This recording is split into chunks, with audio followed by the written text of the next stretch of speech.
भालचंद नेमाड़े जी मराठी के ही नहीं, सभी जो एक अखिल भारतीय हमारा रूप बनता है उसके शीर्ष लेखकों में से एक हैं। वे मराठी भाषा के विलक्षण उपन्यासकार विचारक हैं। उनका जन्म महाराष्ट्र में सांगली जलगांव में हुआ।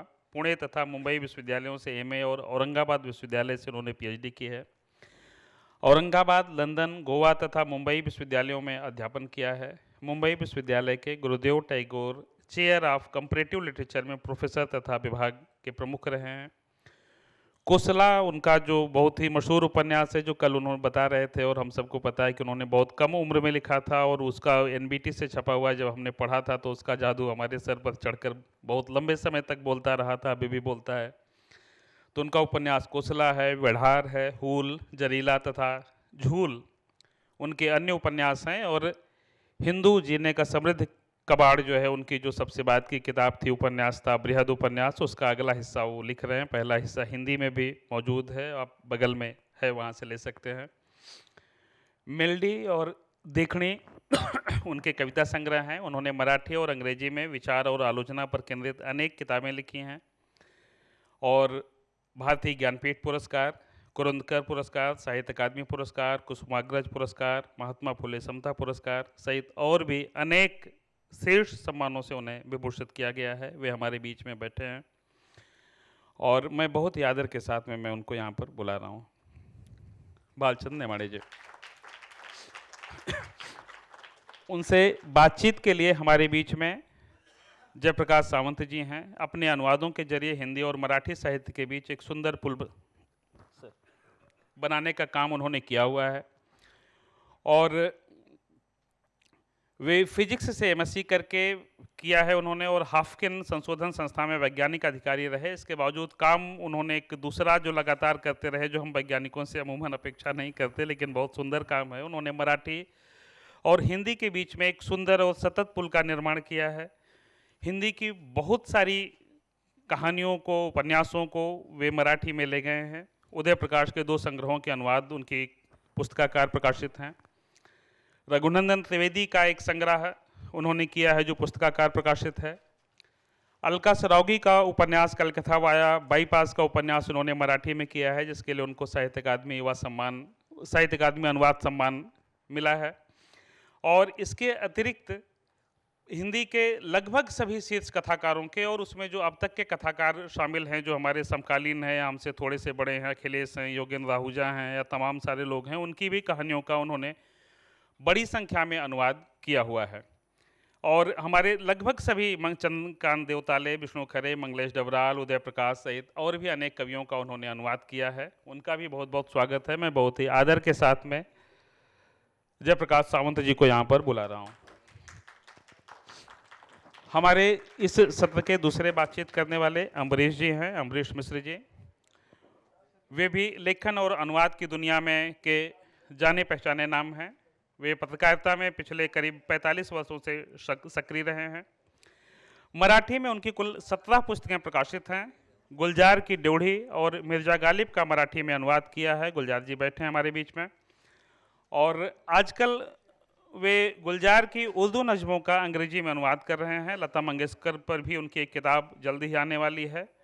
उन्होंने हिंदी सिनेमा और पर ओरल हिस्ट्री के नज़रिए से भी काम किया हुआ है। मैं बहुत ही आदर के साथ उन्हें यहाँ पर आमंत्रित कर रहा हूँ।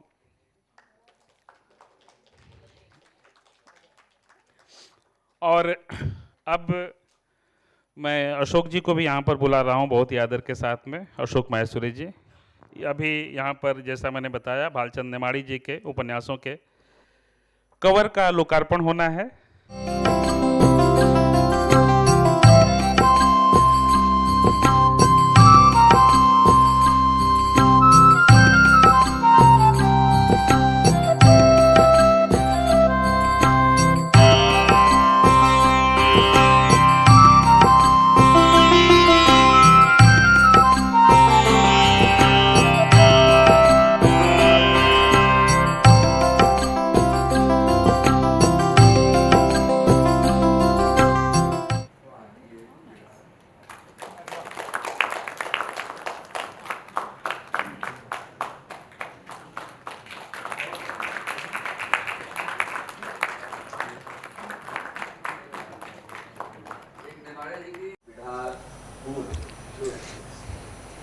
जहाँ है लेकिन साथ ही लिखे थे चार तो अभी चल रहे हैं।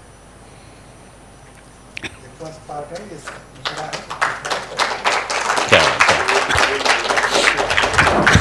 मराठी में कोई उसकी 16-17 एडिशन हुई है, अभी हिंदी में तो शायद ज़्यादा होगी।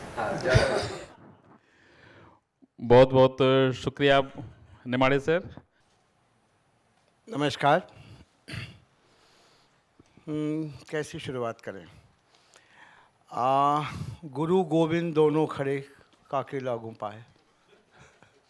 एक नीलकंठ है और एक रुद्र बैठे हैं,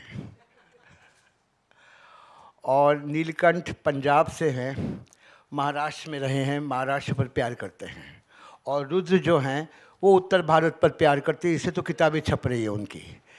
मैं मूलतः इलाहाबाद का, करछना ज़िले का, मैं मुंबई में, मेरी माँ गोवा की, मेरे पिता इलाहाबाद के, मैं मुंबई में, मैं हिंदी मराठी में लिखता हूँ। जयप्रकाश जी कोंकण के, और वो हिंदी कथाओं का अनुवाद करते हैं। इससे बड़ा राष्ट्रीय एकता की मिसाल आपके सामने क्या हो सकती है? तो आज के हमारे अतिथि विलक्षण प्रतिभा के धनी श्री भालचंद्र नेमाड़े जी कागज़ पे नहीं पत्थर पे लिखते हैं। इनमें पहला उपन्यास इनका प्रकाशित हुआ तब ये शायद 24-25 साल के थे, 1964, कोसला, जो हिंदी में है, अन्य भाषाओं में भी है। आज 24 साल के लड़के, युवक और युवतियाँ कोसला आज भी पढ़ रहे हैं, जरीला पढ़ रहे हैं, झूल पढ़ रहे हैं, बिढ़ार पढ़ रहे हैं, हिंदू पढ़ रहे हैं। ये साहित्यकार की कालजयी कृति हम कहते तो वो इसकी बहुत बढ़िया मिसाल यहाँ पर है। इनमें थोड़े से गालिब चाचा हैं नेमाड़े जी में, थोड़े से मंटो हैं, थोड़े से गजानन माधव मुक्तिबोध हैं, और थोड़े से निरालाजे भी हैं, और बावजूद इसके ये भालचंद्र नेमाड़े हैं। तो शुरू करें।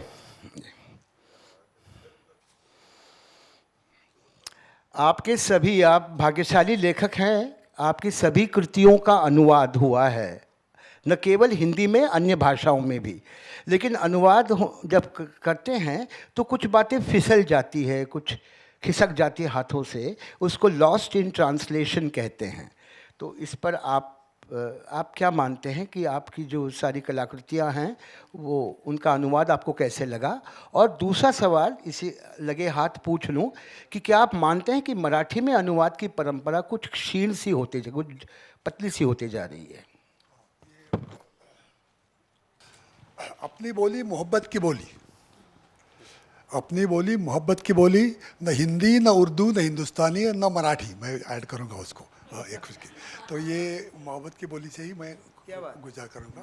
के विषय दोनों बहुत अच्छे हिंदी बोलते हैं, लेकिन मैं कोशिश करूँगा। पहली बात यह है कि अनुवाद अगर हुआ तो एक तो हम प्रसन्नता एक तरीके की हो जाती है कि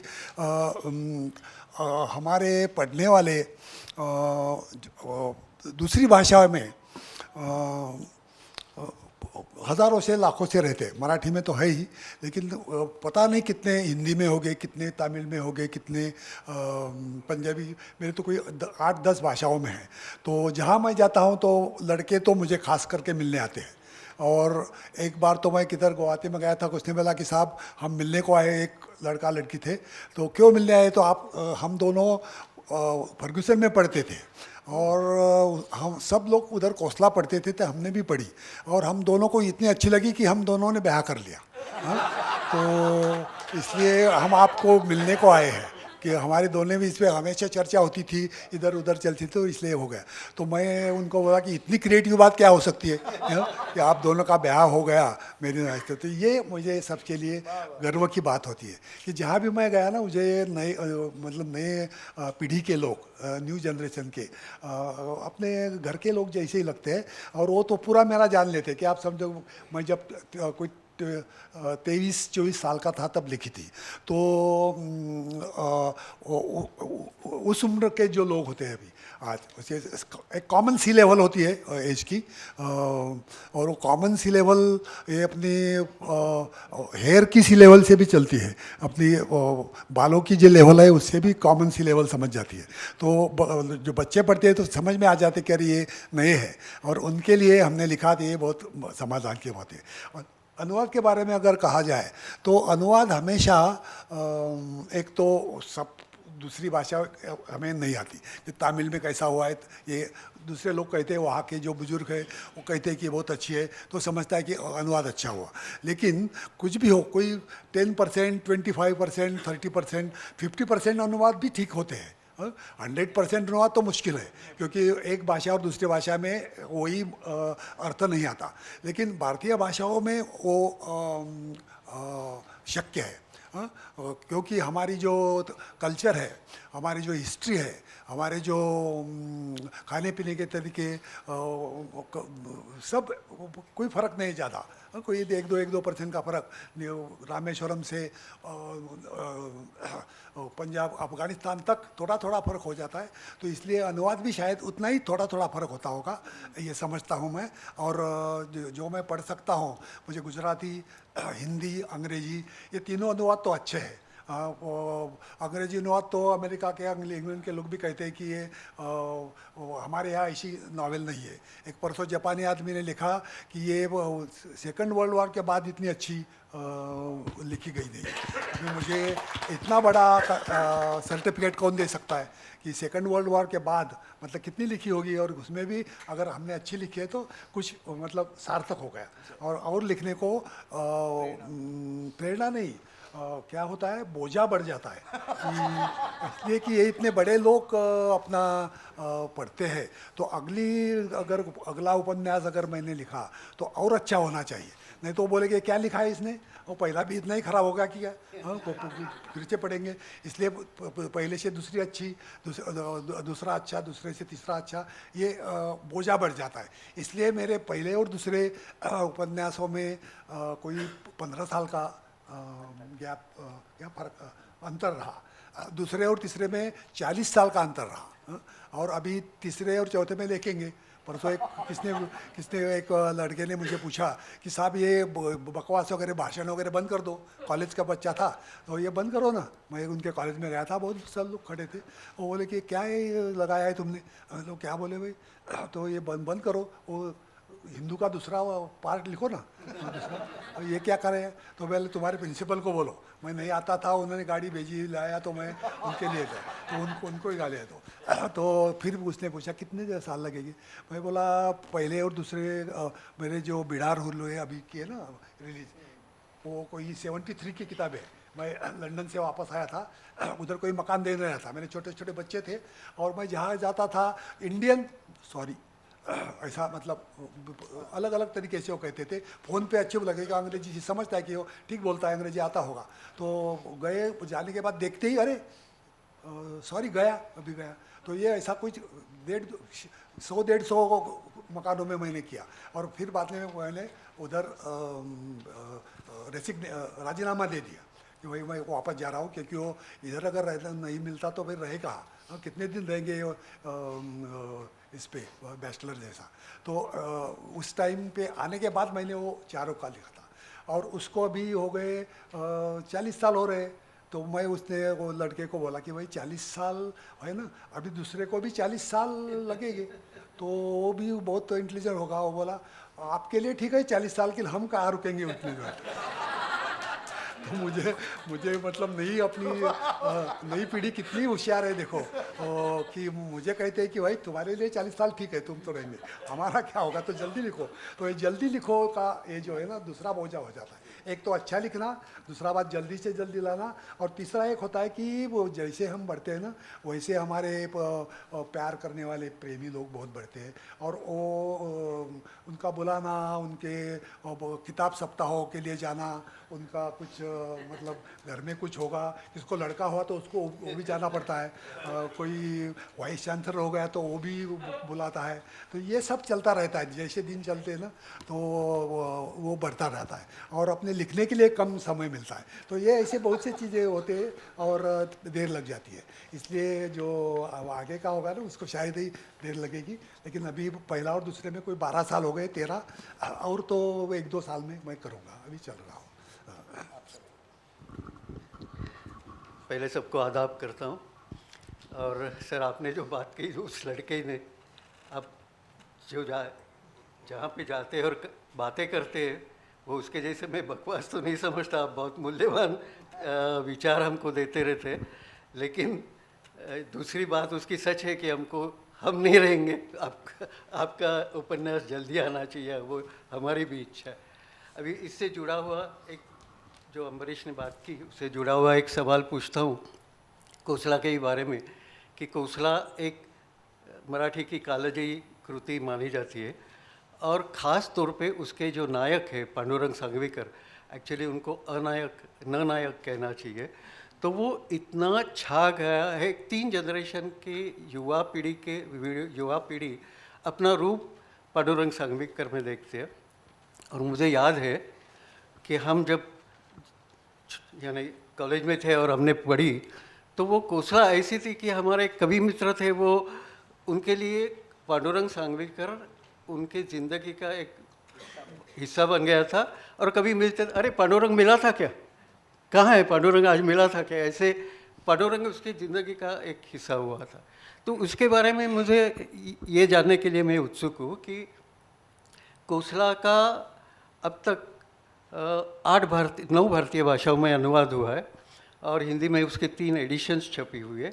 तो जैसे हमारे यहाँ पांडुरंग सांगवीकर की जो युवा पीढ़ी में छा गया जिसको बोलेंगे, तो वैसी प्रतिमा ये अलग भाषाओं में हुई है क्या, और आपको ऐसे आपके पास खत वगैरह चिट्ठियाँ आती है क्या? जहाँ भी मैं गया, मतलब मुझे लोग मिले तो लगता है कि सबको जैसे मराठी के नए पीढ़ी को लगी वैसी ही उनको लगी, क्योंकि वो उनके भाषा में शायद ऐसा नहीं होगा, क्योंकि क्या है कि हर आदमी का सोचने का एक तरीका होता है, और मैं जैसा सोचता हूँ वैसा शायद कर्नाटक में या आसाम में, उड़ीसा में नहीं है। वो पंजाब में मैं गया तो शायद उधर के लोग अलग सोचते हैं, वहाँ इससे बड़ी अच्छी अच्छी किताबें हुई है, लेकिन एग्जैक्टली ऐसी होना मुश्किल होती है, क्योंकि ये अपनी अपनी खास जो मराठी ट्रेडिशन है उसमें जो पेरेंटल टॉर्चर होते हैं लड़कों को कि करियर बढ़ाना है, उसके लिए बच्चों के विषय तुम बड़ा हो जाओ, बचपन से दूध पीते हैं तब से तुम बड़ा होने वाले हो, you have to be a great person. तो ग्रेट पर्सन क्या होना है, मतलब व्हाट इज़ ग्रेट, ये पहले से मुझे भी तज्जुब था कि मैं अकेला लड़का था और मेरी 4 बहनें थी, तो मुझे सब लोग कहते थे कि तुम बहुत बड़े बनना, मुझे पता नहीं था क्या बड़ा बनना है। तो जब मैं वो पढ़ने लगा तो फिर और भी बढ़ेगा, तो फिर बाद में मैंने कि बड़ा बनना मतलब वापस घर में जाना, चलो गांव में चला जाना और उधर ही देखेंगे क्या बड़ा होते थे। तो हमारे पिताजी ने कहा कि अभी तुम नहीं रह सकते, ये गांव में रहना बहुत कर रहा है, खेती वगैरह बंद कर दो। हमारी बहुत बड़ी खेती थी, लेकिन मैं उस खेती करना चाहता था। वो कहे कि नहीं, वो आप उधर पंक्चर का गैराज का काम करो, लेकिन वो शहर में ही रहो, नहीं जाना। वही मैं ये मुलाकात में वो एक लड़के ने वही कहा कि आपके पिताजी आपसे ज़्यादा इंटेलिजेंट हो गए। महिला का ऐसे कैसे, पांडुरंग सांगवीकर ये कैसे मानता है कि अपना बाप अपने से इंटेलिजेंट कैसा हो सकता है। तो मैंने कहा कि नहीं, कैसा बोले आप, तो आप अगर खेती करते तो आपको सुसाइड करना पड़ता था, हर रोज़ 3 लोग महाराष्ट्र में सुसाइड करते, तो आप उसमें हो जाते, तो उन्होंने बचाया आपको। तो सब हंस के उसने टालियाँ बजाई लोगों ने, लेकिन मैं पांडुरंग सांगवीकर हार कैसे मानता। तो मैंने कहा कि अरे ये छोड़ो, लेकिन अगर मैं खेती करता और काश्तकार बनता तो मैं कोसला जैसा कुछ खेती में भी बना सकता था ना, कि ये सब खेत के लिए लोगों का कुछ प्रॉब्लम कम कर देता, सुइसाइड बंद कर देता। तो मुझे वो पिताजी ने होने नहीं दिया, फिर लोगों ने तालियां बजाई कि ये बराबर है, कि ये खेती करने वालों में ऐसा कोई हुआ ही नहीं कि ये सब कोई रिवोल्यूशन करे और ये गवर्नमेंट को कहे कि ये आप खाते हो वो खेती से आता है, तो कम से कम काश्तकारों ने सुइसाइड नहीं करना चाहिए। तो ये हर भाषा में मुझे समझता है कि हर भाषा में ये वैक्यूम है और उसमें शायद कोसला बराबर बैठती है, इसलिए हर भाषा में तो अब मराठी में तो कोई 38, 39 कोई 40 एडिशन मराठी में हुए, 1 लाख से ज़्यादा हो से, और बहुत से भाषा में 2, 3 और कन्नड़ा में 4, 5 एडिशन, ट्रांसलेशन के एडिशन लोग रेयर समझते हैं, लेकिन चलता है और पढ़ते हैं लोग। तो मुझे खुशी होती है कि हम जो सोचते थे वैसा सोचने वाले लोग सब जगह हो गए, और आज जो हम देखते हैं समाज में बुरे दिन आ रहे हैं सबके, तो शायद ये नई जनरेशन कुछ करेगी और ये सब मिटा डालेगी। यही मेरा मतलब लेखक होने का यही फलश्रुति होगी, यही कंक्लूजन होगा। मैं थोड़ा आप लोगों को एक मिनट में थोड़ी बैकग्राउंड बताऊं। अरुण भालचंद्र जी का जो लेखन काल है और उनका जो उदय काल है बतौर लेखक, वो मैं समझता हूँ, मेरी अल्पमति को ऐसा लगता है कि वो डेमोक्रेटाइजेशन ऑफ आर्ट का जो पीरियड शुरू हो गया था 1950-60 के बाद, जिसमें आप पाएंगे कि रेडियो के कारण, रिकॉर्ड्स के कारण, सिनेमा के कारण गाना डेमोक्रेटाइज होना शुरू हो गया। तो इनका जो न नायक, एंटी हीरो जो है, वो डेमोक्रेटाइजेशन का ही एक भाषा प्रतिनिधि है, ऐसा मानना चाहिए। इसलिए इनकी जो ज़ुबान जो लिखते हैं, ये ऊपर से खुरदरी लगती है, बहुत सिंपल लिखते हैं। वैसे भी आप देखेंगे बहुत ऐसा लगता है ये इसमें मुलायम, नाजुक ऐसा कुछ भी नहीं है, लेकिन आपको इनके अक्षरों को तोड़ मरोड़ कर अंदर जाना पड़ता है, तब यू कैन अंडरस्टैंड कि has a very deep sensitivity, एक बात। और दूसरी बात, बला का टेरिफिक सेंस ऑफ ह्यूमर है। तो मैं और सामंत जी जब से एक दूसरे को कह रहे थे कि शायद हम पे भी वार हो सकता है, अभी तक हुआ नहीं है। मुझे ये बताइए कि कोसला में आम तौर पर लेखक, गुलजार जी भी हों, आप हों, कोई भी लेखक शायद अपना एक हिस्सा अपने किताब में डालता है और सेमी ऑटोबायोग्राफिकल जैसा हो जाता है। तो ये चारों जो आपकी पुस्तकें हैं, चतुष्ट जिसको कहते हैं, इसमें आप कितने हैं? मैं तो समझता हूँ कि हर किताब में जो भी कुछ मेरे में है वो सब आता है पूरा।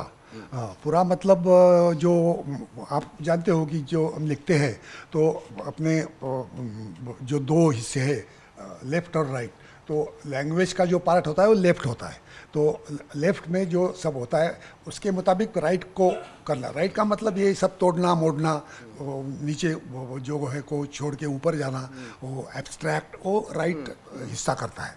ये जो इसको टेक्निकल टर्म है, मैं नहीं यूज़ करता अभी, लेकिन ये लिखते समय हमेशा जो हम हैं वो पूरा आ जाता है अनुभव, वो पूरे लैंग्वेज के बाजू में आ जाता है, और वो तोड़ के ऊपर जाने का जो पार्ट होता है वो उसको हम क्या बोलते हैं, चौकट, एक फ्रेम होती है, तो वो फ्रेम तोड़ के जाना ज़रूरी होता है। हाँ, वो फ्रेम तोड़ने के लिए जितनी ज़रूरी होती है अपने यहाँ की, उतनी उधर आ जाती है। सबका सबको लाना मुश्किल, क्योंकि वो मैं क्या खाता हूँ, क्या पीता हूँ, कहाँ जाता हूँ, क्लास कैसे चलते, उससे तो फ्रेम नहीं टूटती। तो मैंने तो ये ऐसे एक फ्रेम बनाया कि ये अपने मराठी में आज तक ऐसे लिखे ना, ये नहीं लिखना, ऐसा लिखना है, ये ऐसा कैरेक्टर्स होते हैं, ऐसे लिखने हैं। ये प्रोफेसर बहुत कोई तैयारी करके नहीं आता, तो उसका नाम ही हमने लिया कि तैयारी न करके आने वाला प्रोफेसर। तो आज भी मैं परसों गया तो किसी ने बोर्ड पर लिखा हुआ था कि साला तैयारी करके नहीं आता। तो प्रोफेसर आया, बोला ये किसने लिखा? तो वो कोई वो ऊपर नहीं आया, तो बोला कि नहीं ये कोटेशन होगा कोसला का। हाँ, तो कैसे, लेकिन उसका नाम वही कॉलेज में सबको फेमस हो गया कि तैयार करके नहीं आता। तो ये जो है ना कि इतनी उस टाइम पे जो हमारे यहाँ प्रोफेसर थे, उनमें से पूरा एक कैरेक्टर उसमें एक आ गया। वैसे ही हमारे जो वहाँ के लड़कियाँ थी हमारे कॉलेज में, मैं तो लैंग्वेज लेता था तो कोई हम 5-6 लड़के और कोई 40-50 लड़कियाँ थी। तो उसने उसका चिंतन है एक बार कि अरे ये कितनी सुंदर सुंदर लड़कियां हैं और इनको तो छोटे छोटे सुंदर बच्चे हो गए, हमें कुछ नहीं होगा। This is the way. तो हम अभी के जो लोग पढ़ते हैं ना कि अरे ये बहुत ही अच्छा है कि ये कितना फ़र्क है, ये हमारे लिए कुछ नहीं है, हम तो कहीं एक सृष्टि में हम खाली एक कैजुअलिटी मतलब को आ गए चले गए, काम हो गया चलो। लेकिन लड़की जो है ना वही कुछ तैयार करती है, सृष्टि बनाती है। तो ये जो थिंकिंग उसका है। और ये मैंने लिखा 23 साल का था, तो उस टाइम पे जो बच्चे सोचते हैं वो बराबर जैसा का वैसा आ गया। और जितना वो फ्रेम में जरूरी था वो आ गया, क्योंकि वो क्लासरूम में बैठता था, लड़कियां देखता था, उस टाइम पे उतना आ गया। इसलिए तो यू पुट व्हाट यू का 100% तो नहीं, लेकिन 100% का जो इसेंस है वो पूरा आना चाहिए। इसलिए मैं जो लिखता हूँ तो अपना ही लिखता हूँ। जो मैं अभी हिंदू में लिखना हो एक पार्ट, तो एक पार्ट में ऐसा है कि वो लंदन में गया, मैं जैसा गया वैसा, और उधर क्या क्या है वो देखा। और फिर याद आ रहा था कि मतलब जो पढ़ाई के बाद याद आता है, समझता है उधर कि ये जो है ना इंग्लैंड की जो सब ये श्रीमंती, ये तो सब अपनी है हिंदुस्तान की, क्योंकि यहाँ से ही ले गए सब ना। वो इंग्लैंड में था क्या? इंग्लैंड में जब वो आए थे लोग तो उनके खेती करना नहीं आता था। उनके इनॉकुलेशन जो है ना, मैंने अभी लेटेस्ट डॉक्यूमेंट्स पढ़े हैं कि स्मॉल पॉक्स का जो इंजेक्शन क्या बोलते हैं इनॉकुलेशन को हिंदी में, तो ये दोस्त ने ना वो हिंदुस्तान से ले गए थे। वो उनको पता नहीं था क्या करना है, वो जेनर वगैरह ने उस पर रिसर्च करके गया। ये जो ये अपना है ना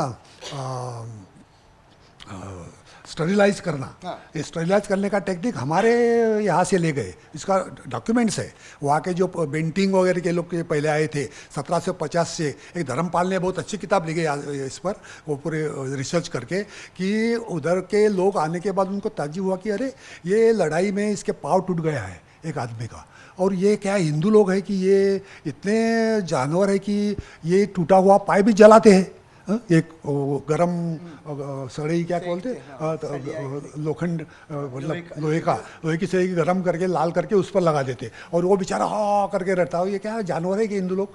लेकिन ये जब उन्होंने लिखा उधर, तो पाश्चात्य ने उस पर ये स्टरलाइजेशन का टेक्निक निकाला। इस पर हिस्टोरिकल डॉक्यूमेंट है। हमारा दुर्दैव ये है कि हमारे कॉलेज में स्कूल में ये पढ़ाते नहीं है कि अपने यहाँ से एक्चुअल क्या गया। अगर पढ़ाएंगे तो दूसरा ही कुछ पढ़ाएंगे कि अथर्वण शीर्ष पढ़ाएंगे, गणपति स्तोत्र पढ़ाएंगे, लेकिन ये पढ़ाना चाहिए कि हमारे यहाँ साइंसेस कितनी आगे थी। ये लोहे बनाने का टेक्निक इंग्लैंड में नहीं था। हमारे यहाँ चिलखत और जो बताते थे मराठा वगैरह जो करते थे, गाँव थे। ये सब सर्जरी मतलब चरक और सुश्रुत से चली आई। 1700 तक तो सब जगह थी। एजुकेशन का सिस्टम पर कितना लिखे थे। मद्रास प्रोविंस का कलेक्टर कौन था, पैरी का कुछ, उसने रिपोर्ट भेजा था, तो उसने कहा कि यहाँ every village has a school. वो तो झूठ नहीं बोल सकता ना। उनको चाहिए था कि मिशनरी लोगों ने ये इन लोगों को क्रिश्चियन बनाना है, और क्रिश्चियन बनाने के बाद ही उनको कुछ सुधार होगा, क्योंकि ये सब वो मूर्ति पूजा करते हैं ये वो वगैरह। लेकिन उसने जो रिपोर्ट मंगाया था उसमें कहा था कि ये इसका स्टैटिस्टिक्स ये है कि ब्राह्मण कम थे लेकिन वैश्य और शूद्र ज़्यादा थे स्कूल में। इसका स्टैटिस्टिक्स है। अभी ये पढ़ाए मतलब पढ़े बना कैसा समझता। इसलिए मैं पब्लिशर को धन्यवाद इसलिए देता हूँ कि आजकल ये सब आना चाहिए, और ये यही चीज़ें आगे आगे आनी चाहिए कि हमारे यहाँ क्या चीज़ थी वो उन्होंने अंग्रेज़ों ने ही क्या लिखा है ये हमें तो कम से कम पता चाहिए, वो हमें पता नहीं है। वो अगर मैं पीएचडी के लिए उधर लंदन में काम कर रहा था, इसलिए मुझे इंडिया ऑफिस लाइब्रेरी में परमिशन थी कुछ भी पढ़ने की, इसलिए मुझे उनके जो कॉन्फिडेंशियल रिपोर्ट भी पढ़ने लगे। एक तो रिपोर्ट ऐसा है बिहार बंगाल का कि उधर स्कूल्स और कॉलेजेस में जो उन्होंने कहा उसका मतलब वही संस्था बनारस में जैसी थी ना हायर एजुकेशन की ऐसी, तो स्कूल्स कॉलेजेस इतने हैं कि उनको सपोर्ट करना मुश्किल हो रहा है लोगों को, क्योंकि हर ग्राम पंचायत को जो कुछ खेती में होता था वो कोई ऐसी कुछ खेती थी जो उसके लिए ही बनाई हुई थी, इनाम मिरास कहते थे, तो उसके लिए उनको अलग खर्चा था और स्टेट गवर्नमेंट को उसमें का एक भी पार्ट नहीं जाता था। पूरे एक ग्राम राज्य जो बोल रहे थे ना विनोबाजी वगैरह, वही मसला कि अपने जहाँ होता है ना उसमें ही कुछ चलाना, कोई ऊपर टैक्सेस वगैरह देना नहीं, उनका कुछ करेंगे। ज़रूरत क्या है, इतनी बड़ी बड़ी आर्मी चाइना और हिंदुस्तान में रखने की ज़रूरत क्या है। हाँ, अपने अपने गांव में देखो लोग क्या करते हैं, और वो जाने दो इधर क्या करना है। और कुछ जो दोनों के लोग अगर ठीक रहे तो लड़ेंगे कैसे? ये सरकार है इसलिए लड़ते हैं। लड़ने की चीनी लोगों को भी इच्छा नहीं है, हिंदुस्तानी लोगों को भी इच्छा नहीं है, लेकिन ये सरकारें लड़ाती है। इसलिए ये सब चीज़ें पहले आनी चाहिए। और अंग्रेज़ों ने ये सब नेशनलिज्म बढ़ाया, ये ग्राम पंचायत नष्ट कर दी, अपने यहाँ के जो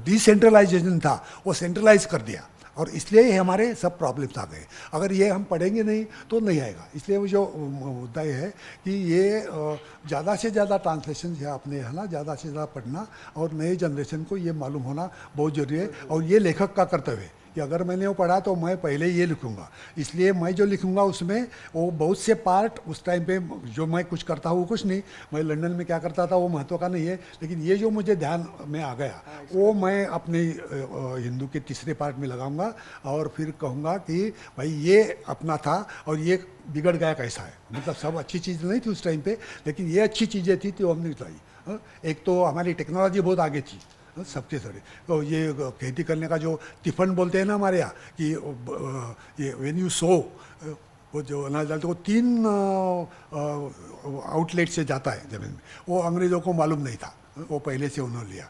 ये सब इतनी चीज़ें हैं अपनी टेक्नोलॉजी की, बहुत एडवांस थी, लेकिन ये सब वो सेंट्रलाइज करने के बाद ख़त्म हो गई। और हमें उधर के जो ख़राब एजुकेशन और उसका ये जो मैप करना और ये नेशनलिज्म, ये बॉर्डर करना, ये इधर से पाकिस्तान शुरू होता है, हमारे यहाँ कोई पाकिस्तान शुरू होता नहीं था, कोई अफगानिस्तान शुरू होता था, ईरानी लोग आते थे, हम वहाँ जाते थे। आज भी ईरान में तुर्कमेनिस्तान में इंडियन लोग हैं, वैसे अपने जे करते, कोई और बॉर्डर नहीं थी। हमने ये उनसे सीखा।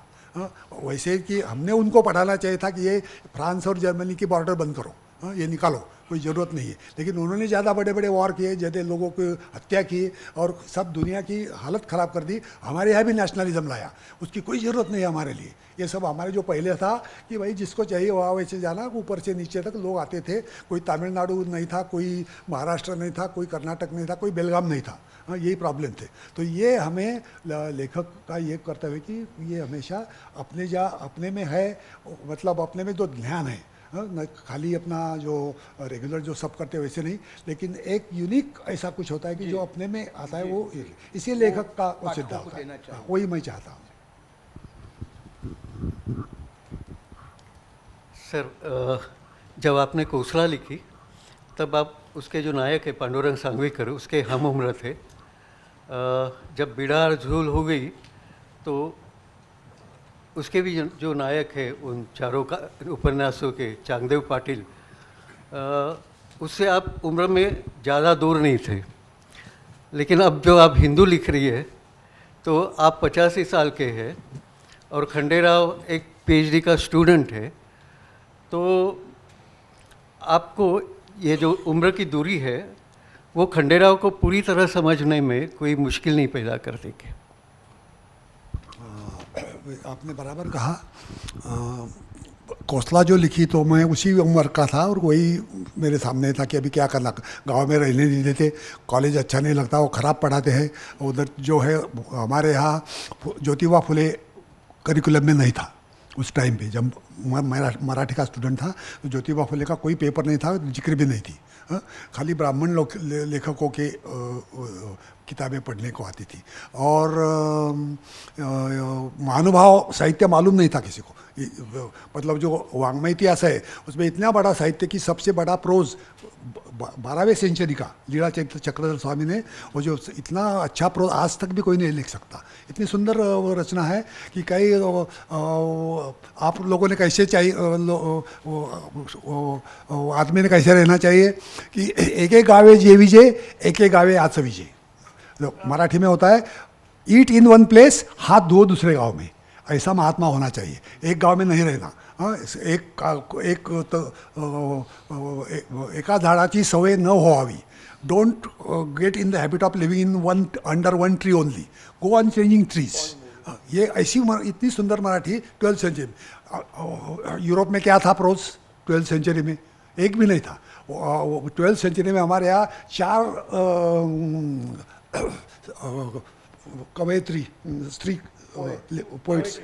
पोइटेसिस। तो 4-12 बड़े बड़े महदाइसा वगैरह ऐसे थे। इंग्लैंड में कौन वुमेन पोइट थी? 19 से ये जेम्स आयर वाली 19th सेंचुरी तक कोई वुमेन राइटर नहीं थी। वो डॉक्टर जॉनसन के साथ कोई लड़कियां रहती थी इधर उधर, लेकिन वो लिखने वाले नहीं थी, वो खाली वैसे ही चलाते। लेकिन पहले जेन आयर लिखी, उसके पहले एक भी वुमेन राइटर, ये हमारे यहाँ पढ़ाया नहीं जाता, लेकिन हमारी ये ट्रेडिशन गई कहाँ? हाँ, मैं बार बार वही नहीं कहता, लेकिन ये कहना चाहता हूँ कि ये जो हमारे यहाँ जो इतना लिखते थे उस टाइम पे, हाँ, तो उसकी जो कुछ ये होता है परंपरा होती है ना लिखने की, तो वो परंपरा हमारे यहाँ अपने है कि भाई all women should right, everybody has the right to education, सबने पढ़ना चाहिए। अगदी जो मैंने स्टैटिस्टिक्स बताया ना, उसमें शूद्र भी आते थे स्कूल में, और वो ब्राह्मणों से ज़्यादा थे। पता नहीं ये कहाँ गई वो ट्रेडिशन, और बाद में ये सब हमने अछूत वगैरह सब शुरू कर दिया, ये पता नहीं कहाँ से आया। ये जो है ना रिसर्च उस पर होना चाहिए, तो ये नहीं होता। और हम कारीगरी भी बहुत थी। हाँ हाँ, कारीगरी का वो तो ज्वेलरी वगैरह तो पूछो मत। हाँ, ये कोहिनूर, हाँ, ये कोहिनूर वगैरह हम जब देखने गए तो कोई 200 पुलिस इधर उधर खड़े थे, अंदर से अंधेरे से उधर उधर जाना और देखना।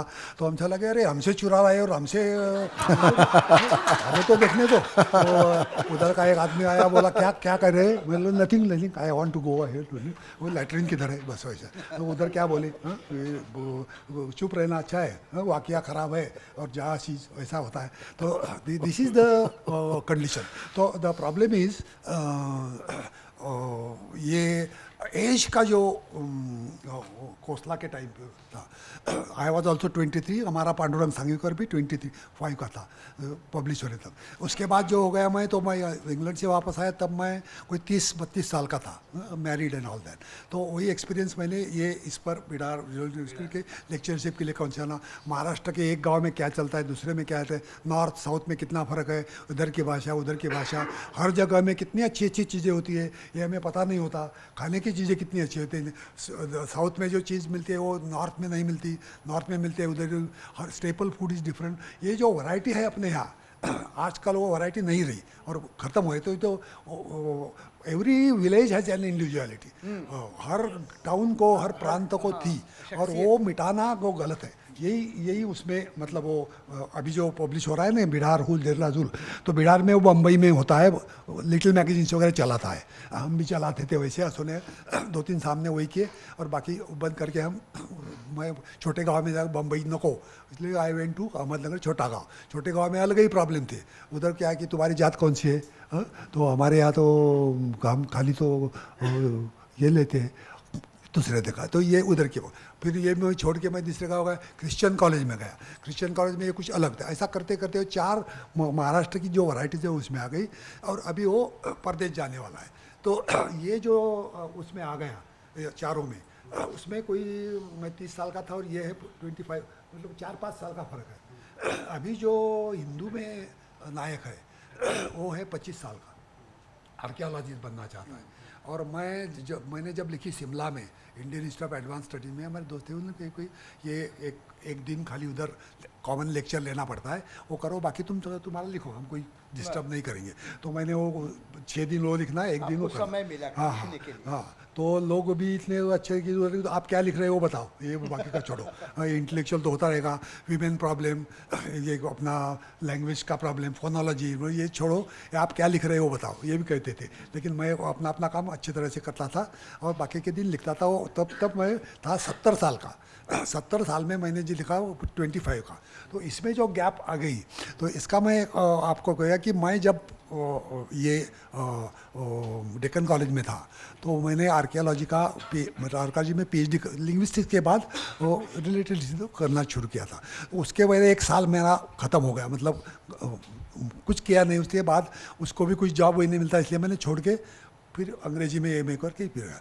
तो ये आर्कियोलॉजी का जो एक्सपीरियंस है, तो मेरे लिए ये परमानेंट एक क्या हो गया, गाइड, मतलब मार्गदर्शक हो गया कि हर चीज़ की एक आर्कियोलॉजी होती है।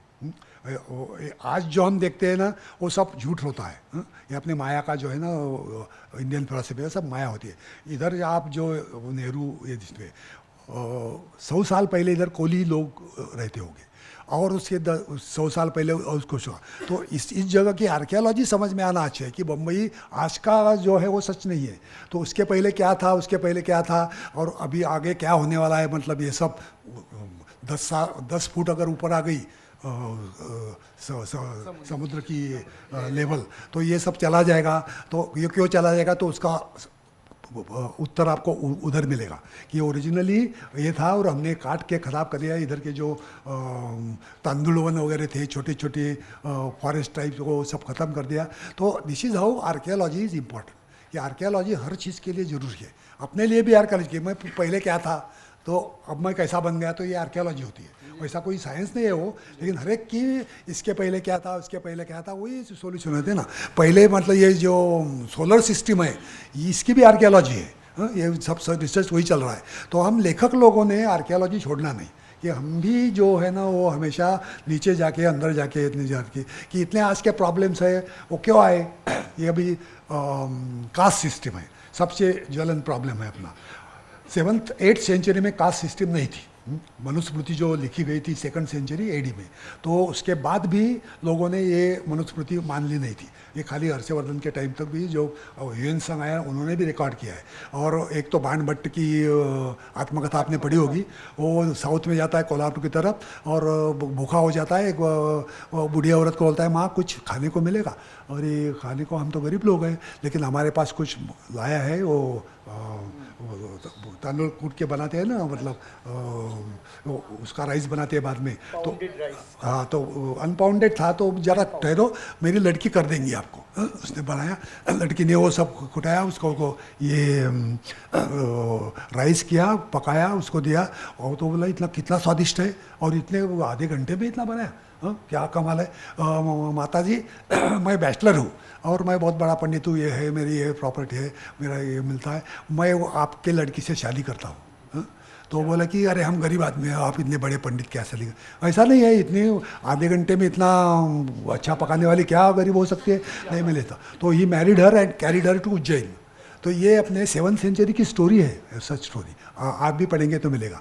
तो किधर है कास्ट सिस्टम, गांधारी, ये हिडिम्बा, हिमाचल में हम टेम्पल को जाते थे उधर, तो सब वो ट्राइबल लोगों का हिडिम्बा थी। और भीम ये अपना राजपुत्र क्या ये तो अपने बाहर के, तो इनको ये उलूपी ये कहा के शादियाँ करती थी। ये ऊपर का छोड़ो, लेकिन नीचे के भी जो छोटे छोटे लोगों को भी अगर आपने पढ़े तो कोई कास्ट सिस्टम नहीं थी। ये अभी हमारे यहाँ जो कास्टिस्ट ये चल रहा है ना, या even Dalit literature has become casteist. तो ये नहीं मानेंगे, वो बोलते कि ये परमानेंट ही है। ऐसा नहीं है, हमारे यहाँ नहीं थी लेकिन आ गई, ये तो समझना चाहिए। ये अगर लेखकों ने कहा कि भाई ये इसको कोई प्रूफ नहीं है, हमारे यहाँ ऐसा नहीं चलता था अभी पहले से अपना। आज भी कितने 208 साल हमारे आए थे, कहा था पता नहीं, तो उन्होंने कोई 40 लाख सैंपल्स अपने अमेरिका के यूनिवर्सिटी की मेडिकल स्कूल ने 40 लाख सैंपल हिंदुस्तान के लिए थे, पूरे कश्मीर से मलयालम केरला तक। और हमारे यहाँ जो वेरिएशन है जेनोमिक वेरिएशन, वो सबसे कम है। मतलब ऊपर का आदमी और नीचे का आदमी कोई फ़र्क नहीं है। और थोड़ा ये हम कहते हैं कि आर्यन है, द्रविडियन है, ये मंगोल है, ऐसा कुछ नहीं है। हमारे यहाँ कोई लड़की होती है तो वो निग्रो जैसी दिखती है। तो हमें एक मेरा भांजा था तो हम उसको निग्रो कहते थे क्योंकि वो निग्रो जैसा दिखता था। तो ये कहाँ से आया, और ये मंगोल किसी की आँखें ऐसी रहती है, देखो एक घर में ऐसी कोई पैदा होती है कि उसकी मंगोली आँखें होती है, वो तो चीनी बोलते हैं हम लोगों, अरे इसकी चीनी लड़की किधर है। तो ये हमारे यहाँ मिक्स हो गया है। यूरोप में भी इतना नहीं है, ये इनका ये रिपोर्ट है इसका कि हिंदुस्तान में ये जेनोमिक वेरिएशन जो है ना दैट इज द, इसलिए वो that we have to believe, क्योंकि वो साइंटिफिक है ना कि तुम्हारे यहाँ कोई ऐसा फर्क नहीं है। हम 3 लोग हैं, हम अलग अलग वंश के नहीं हैं, एक ही वंश के। यहाँ के मुसलमान हो, बुद्धिस्ट हो, हिंदू हो, ऊपर से अफगानिस्तान से नीचे पूरा मिक्स हो गया है। और ये हमने पहले से जानना, तो ये प्रॉब्लम ही नहीं रहेगी कास्ट सिस्टम वगैरह के। रेसिज्म तो है ही नहीं यहाँ। अमेरिका ने जैसे कितने यूरोप की जितनी पॉपुलेशन थी वही 13 कोटी उस टाइम पे, उतने 13 कोटी लोग अमेरिका में मार डाले हैं। इसका स्टैटिस्टिक्स है। जितने अपने लोग हैं उतने लोग अमेरिका लोगों ने मारे हैं, और अभी वो यूनो और की बातें करते हैं हमारे लिए। हमने मारे हो गए, कोई खांडव वगैरह है, नागा का विध्वंस है, लेकिन इतने नहीं मारे। कोई जो नेशनल का हाँ कम है, मतलब कम से कम हमने अपनाया है लोगों को और एक किया है। तो this is how we have to bring our archaeology into the present. तो मैं ये जो हिंदू लिखूंगा उसमें ये मेरी आर्कियोलॉजी आएगी सामने, खुद की मेरी, मतलब 25 साल का और लिखता हूँ 85 को। तो उसी हमारा देश जो 7th सेंचुरी में था, without caste system, without racism, और ये तो वो 223, पता नहीं 23 लेकिन 25 समझो तो, लेकिन 40 साल तो नहीं लगेंगे। तो दूसरे पार्ट में ये आएगी। That is what I want to do, to bring the two ends together. आपने जो कैरेक्टर्स क्रिएट किए हैं वो आजू बाजू की विपरीत परिस्थितियों से जूझते रहते हैं और अपने प्रश्नों का उत्तर ढूंढते रहते हैं, लेकिन समाज के सामने नए प्रश्न भी उपस्थित करते रहते हैं। आधुनिकता और परंपरा में नहीं, मेरा सवाल हाँ, तो मुझे ये पूछना है कि आज का जो भारतीय, जो वो हमारी थीम है आज की, कि आज का जो वर्तमान भारतीय जो समाज व्यवस्था या राजनीति की जो व्यवस्था आप देख रहे हैं या संस्कृति की, तो क्या आप समझते हैं कि उपन्यास ये सारी जटिलताओं को व्यक्त करने के लिए पर्याप्त हो? It will be, is it properly equipped to manifest the socio economic and cultural reality of contemporary India? नहीं, मुझे इसके साथ जोड़ के ये पूछना था कि आप भारतीय उपन्यास किसे कहेंगे, और इस संकल्पना में कोई ऐसा समान सूत्र है क्या कि जो प्रेमचंद के समय का भारत और आज का भारत दोनों को लागू पड़ता है? भारतीय उपन्यास ये भी मुझे टर्म बराबर नहीं है, क्योंकि उपन्यास जो हमें पढ़ाया, मैं खुद पढ़ाया हूँ, ये गलत सिलेबस गलत है, इसलिए कि ये उपन्यास यूरोप से आया, ये हमें पढ़ा दिया। 18th सेंचुरी में जो डैनियल डिफो, रॉबिन्सन क्रूसो, वहाँ वगैरह पहले उपन्यास, वो भी गलत है। रॉबिन्सन क्रूसो वो चाइनाज की स्टोरी है, चाइनीज स्टोरी है। वो चाइनीज स्टोरी कौन हो, वेनिस का वो मर्चेंट, हिंदुस्तान का वो वास्को नहीं, वास्को का पहले वो, एनीवे नहीं, ये बहुत पुरानी बात हो नहीं। तो एनीवे वो हिंदुस्तान आके फिर चाइना गया था और फिर वापस उधर गया, उसको पकड़ा गया, उसने वो चीनी स्टोरी लाई थी। तो उधर जेल में ये डैनियल डिफो भी था, क्योंकि डैनियल डिफो ये जासूस था इंग्लैंड का, और जासूस होता था, इसलिए उसको भी जेल में पकड़ा था। तो उसने मतलब जासूसी करते करते ये भी धंधे किए होंगे, तो उसने ये स्टोरी सुनी, और ये स्टोरी डैनियल डिफो की ओरिजिनली जो चाइनीज़ है वो भी मैंने पढ़ी, हमारे चाइना के दोस्त है उधर से। तो उसमें यह है कि ये औरत है, ये जो डैनियल डिफो का है ना, रॉबिन्सन क्रूसो, तो क्रूसो आदमी जो है ना खेती करता, ये गलत है। आदमी कभी, मतलब पुरुष कभी खेती नहीं करता, वो औरत ही है, और दैट इज़ ट्रू। कि चाइना में जो एक बहुत बड़े आइलैंड पर, बेट पर, वो जो जाती है औरत, वो औरत होती है, पुरुष नहीं, क्योंकि पुरुष खेती कर ही नहीं सकता ना, वो एग्रीकल्चर तो वीमेंस क्रिएशन है। तो ये स्टोरी उन्होंने बना के फिर इंग्लैंड में गया, और उधर ये सब डैनियल डिफो का ये पहली नॉवेल समझी जाती है, वो which is actually Chinese tale. तो उसके पहले अपने यहाँ कितने नॉवेल्स थे हमारे यहाँ, प्राकृत में क्या कथा चरित सागर जो से इंग्लिश है, वहाँ से कोई 20-25 है, दूर तक कथा एक है, कोई वेताल पंचविशी है, ये सब अपने यहाँ की जो उपन्यास ही थे। और इसमें अलग अलग तरीके के भी थे, वो थे सोशल थे, उसके वो साइकोलॉजिकल थे, सब तरीके के थे। लेकिन ये ब्रेक हो गया, और फिर ब्रेक होने के बाद प्राकृत मराठी जो है ना, वो भी हम पढ़ाते नहीं आजकल। मराठी शुरू होती है ज्ञानेश्वर से, और 13th सेंचुरी से मराठी शुरू होती है पाणिनि के टाइम से। पाणिनि ने महाराष्ट्री वो जो कुछ बता था रोकोल, वो उसमें हमेशा कहता था कि ये मागधी के ये विभक्ति सिस्टम है, केस सिस्टम है, लिंग वचन पुरुष ऐसा है, शेषम महाराष्ट्रीवत। हाँ, पाणिनि अगर कहता है कि शेषम महाराष्ट्रीवत, उसका मतलब है कि महाराष्ट्रीय होती सब समझती होगी, और उसके मुताबिक सब मागधी का भी चलता है। तो महाराष्ट्र वॉज सो फेमस। हमने जो मेरा जो नया कविता संग्रह है उसका टाइटल है सट्टक।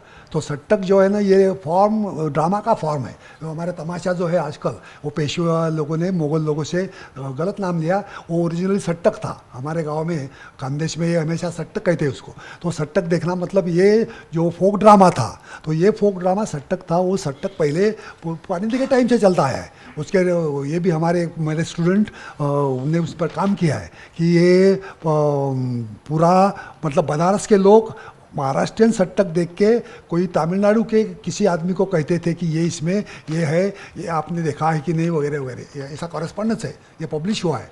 तो ये हमारे यहाँ की ट्रेडिशन है। ये अगर पूछा जाए तो हमारे यहाँ तो उपन्यास भारतीय वगैरह कुछ नहीं, अपनी है। तो यही हमने इवॉल्व कर दिए तो हो जाती है। और दूसरी बात इसके साथ ये है कि उपन्यास आपने जो जी, आज का जो वर्तमान है वास्तव जात से ते व्यक्त करायला पुरेशी ताकदीची क्या है क्या? वही मैं कहता हूँ कि अगर हम पीछे जाए तो हमारी ये हमेशा क्या होता है कि जो हम आज लिखते हैं उसमें से बहुत सा पुराने ज़माने से लिया होता है, जिसको प्लेजियरिज्म कहते हैं ना, वो बहुत नेचुरल है। ये मैंने कहा भी डैनियल डिफो फर्स्ट इंग्लिश नावल बोली जाती है, इसे प्लेजियरिज्म। अच्छी बात है ना कि दूसरे से अच्छी चीज़ें चुरा के लाना, इसमें कुछ गलत नहीं है। जैसे उन्होंने कोहिनूर ले गए, अच्छी बात है, और उधर अच्छी कोई है ही नहीं था इंग्लैंड में।